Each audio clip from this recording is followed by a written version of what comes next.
ये कहानी है गोमतीपुर में रहने वाले ज़ईफ किसान मल्लैया की। वो बहुत ही गरीब था। ज़ईफ होने की वजह से वो सख्त मेहनत नहीं कर पाता था। ज़ईफी की वजह से कई मसाइल उसे दरपेश थे। एक दिन सुबह मल्लैया अपनी अहलिया गंगा का दिया हुआ तोशा लेकर घास लाने के लिए निकला। उसने अपने तोशे की थैली को एक दरख्त की शाख पर ले जाकर लटका दिया। अब वो घास काटने के लिए निकल पड़ा। वहां पर काफी घास थी और मल्लैया वहां जाकर घास काटने लगा। घास की कटवाई के बाद कुछ देर आराम करने के लिए वो दरख्त के पास जाकर बैठ गया।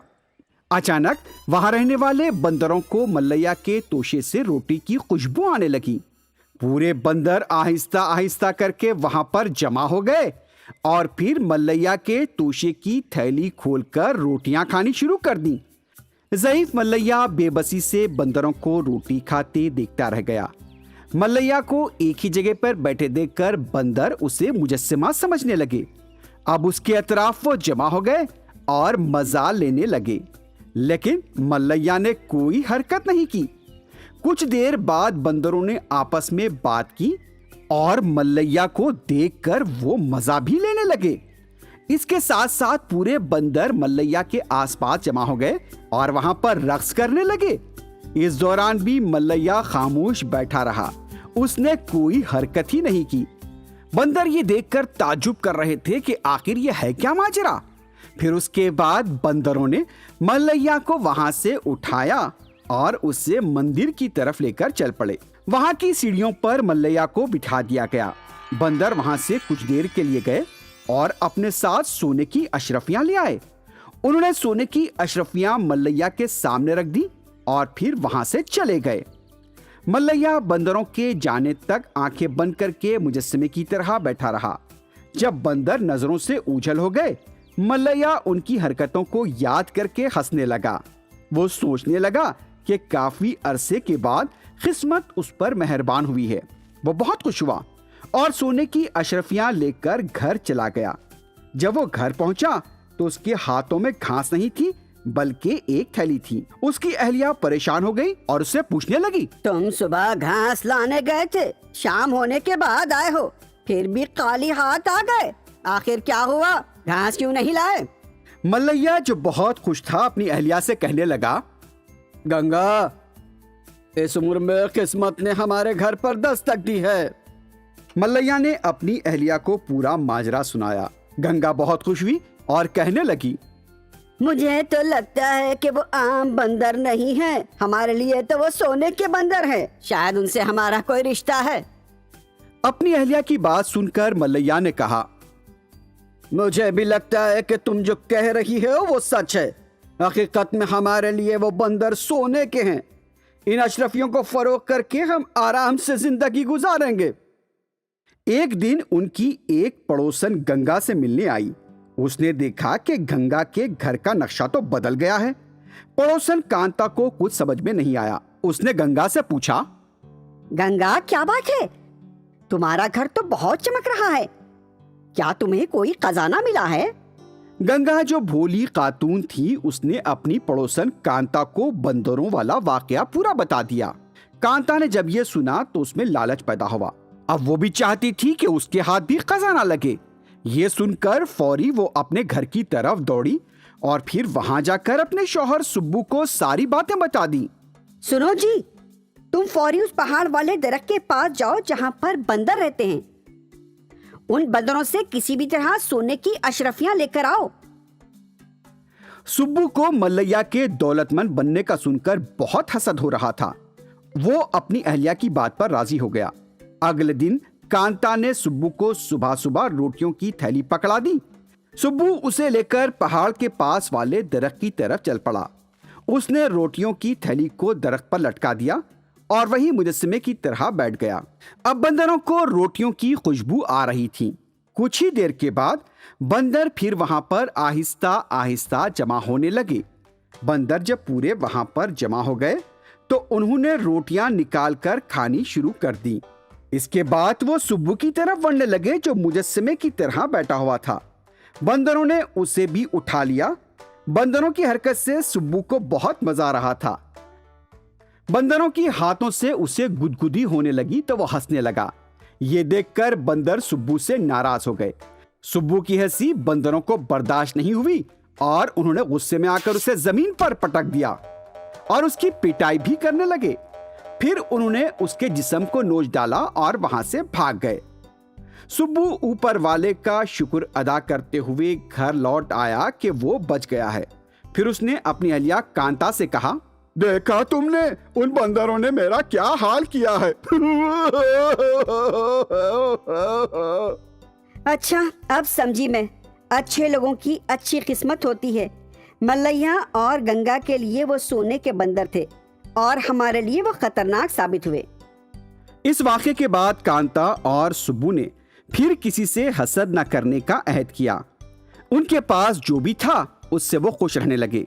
घर में जो पकता वो उसे खुशी खुशी खा लिया करते और खुशहाल रहते। ये कहानी है नरसापुर गांव के जमींदार चमन की। वो 60 साल का था। उसकी अहलिया 2 साल पहले वफात पा चुकी थी। चमन का फर्जंद राघव और बहू संध्या उसकी अच्छी तरह से देखभाल किया करते थे। बहू और बेटे की खिदमत से चमन बहुत खुश था। एक दिन जब चमन गहरी नींद में था, जोर की आवाज उसे सुनाई दी। वो नींद से बेदार हुआ, लेकिन उसे कमरे में कोई नजर नहीं आया। जब उसने गौर से देखा तो उसे महसूस हुआ कि आवाज छत से लगे तापदान से आ रही थी। कौन है वहाँ? सामने आओ। उसी वक्त एक नन्हा सा भूत तापदान से नीचे कूद पड़ा। उसे देखते ही चमन डर से कांपने लगा। उसमें हिम्मत नहीं थी कि वो क्या सवाल करे। फिर भी उसने डरते डरते पूछा, कौन है तुम? यहाँ क्यों आए हो? ये सुनकर छोटे भूत ने कहा, तुमने मुझे पहचाना नहीं, मैं भूत हूँ। अपने घर में तमाशा करके सबको परेशान कर रहा था, इसलिए सबने मुझे गुस्सा किया और मुझे बाहर खेलने के लिए भेज दिया। इसलिए मैं यहाँ खेलने आ गया। तुम्हारा घर मुझे बहुत अच्छा लगा। ये सुनकर चमन ने कहा, तुमने बहुत अच्छा किया, लेकिन मैं इस उम्र में तुम्हारा यह शोर बर्दाश्त नहीं कर सकता। तुम पड़ोस के घर में जाओ, वहाँ बड़ा तापदान है, वहाँ खेल सकते हो। मैं तुम्हें कोई नुकसान नहीं पहुँचाऊंगा। तुम सोना चाहते हो तो सो जाओ। ठीक है, जैसा तुम्हारी मर्जी। जमींदार चमन क्या करता, पलंग पर जाकर सो गया। फिर नन्हा भूत तापदान पर चढ़कर खेलने लगा, लेकिन उसके शोर शराबे से जमींदार की नींद उड़ गई। चमन ने नन्हे भूत से कई बार शोर शराबा न करने की दरखास्त की, लेकिन उसने उसकी एक ना सुनी। और फिर सुबह होने से पहले नन्हे भूत ने टांग खींचकर चमन को नींद से उठा दिया और उससे कहने लगा, तुम्हारे घर में खेलने से मुझे बहुत मजा आ रहा है। मैं आज रात फिर आऊंगा। ये कहकर नन्हा भूत गायब हो गया। सुबह होते ही चमन ने अपने फर्जंद और बहू को बुलवाया और उन्हें रात का माजरा सुनाया। ये सुनकर राघव कहने लगा, मैं हर लिहाज से आपसे छोटा हूँ, लेकिन हकीकत में भूतों का कोई वजूद नहीं होता है। ये सिर्फ आपका ख्याल हो सकता है। नहीं बेटा, मैंने सिर्फ भूत को देखा ही नहीं, बल्कि उससे बात भी की है। मैंने उसे कई बार शोर न करने को कहा, लेकिन उसने मेरी एक न सुनी और रात भर शोर करता रहा।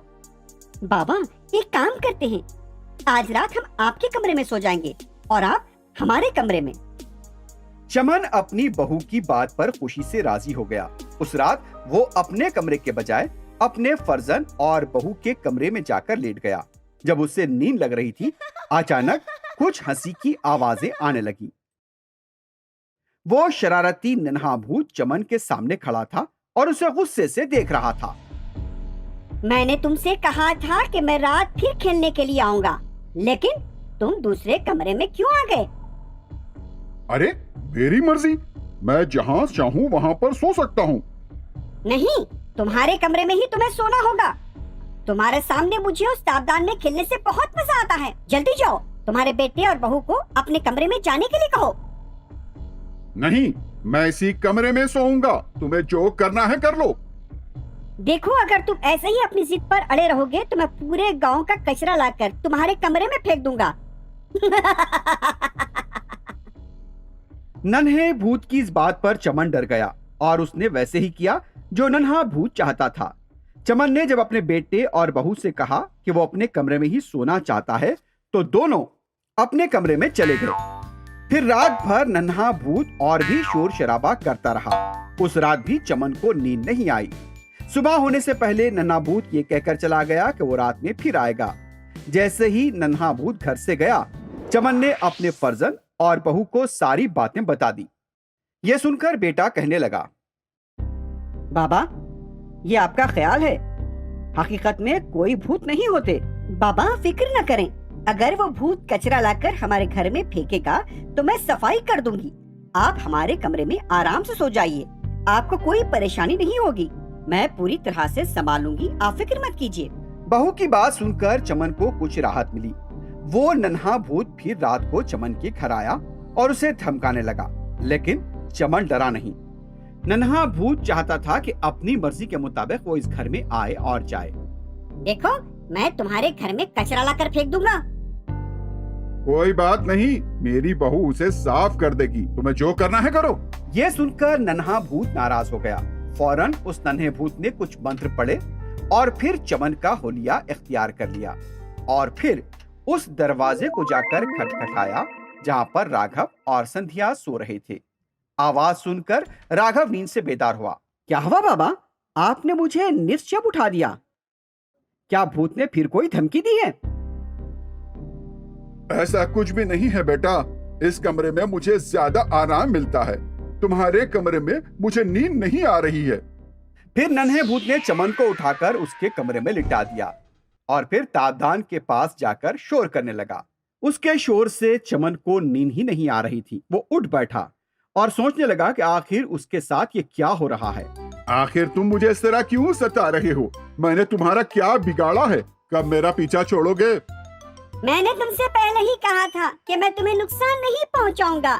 मैं सिर्फ तुम्हारे घर के तादान पर ही खेलना चाहता हूँ और तुम्हें इस कमरे में ही सोना पड़ेगा। नन्हे भूत ने रोज की बात दोहराई। चमन बहुत उदास हो गया और फिर पलंग पर बैठकर सोचने लगा। नन्हा भूत छत से लटककर और भी शोर करने लगा। Please watch and subscribe to our channel and don't forget to tap the bell icon. Thank you.